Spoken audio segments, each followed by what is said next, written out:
ඔන්න බලන්නකෝ මේ දවස්වල අපි එලිබබා කරන්න ආසම වැඩේ මොකක්ද කියලා. ඔන්න ඔය ස්ටිකර් කාඩ් ටිකක් ගෙනල්ලා දවස් 30ෙම ඔය ස්ටිකර්ස් කාඩ් හැම තැනම අලවනවා. ඒ කියන්නේ බිත්තියේ, සෝෆා එකේ, පුටු වල, ටීවී ස්ටෑන්ඩ් වල යාට අහුවෙන්නේ කොතනද ස්ටිකර් කාඩ් ගෙනල්ලා දෙන්න කියලා ආච්චි අම්මට. එතකොට තාත්තට හැමෝටම කියලා ගෙන්නගෙන හැම තැනම අලවනවා. එතකොට ඉතින් කිසිම මේ කියන්නේ පොඩි වෙලාවයිනේ ඊට පස්සේ ආයෙව නැති වෙනවා, ගැලවිලා වැටෙනවා, ඉතින් අතු ගෑවෙනවා.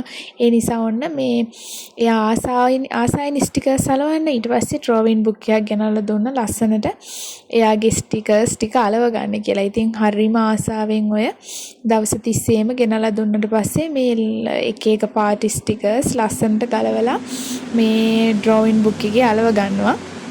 මන් දන්නේ ඔය ආසාව දවස් කීයක් තියෙයිද, මෙයා තව දවස් කීයක් ඔක ආසාවෙන් කරයිද කියලා. මේ දැන් ඉතින් හරි ආසාවෙන් අලවනවා. ඉතින් එයාට ඒක එයා එකට හරි ආසයි. මේ කියන්නේ එයාට හොඳට කියන්නේ එයාට දැන් අවුරුදු 3ක්.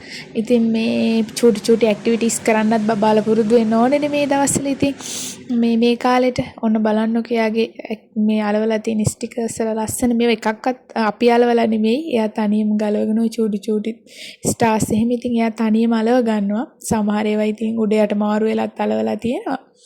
මේ ගොඩක් ඒවා ඉතින් මේ ලස්සනට අලවගෙන චූටි අත්තරින් ඉතින් හරියට වැඩ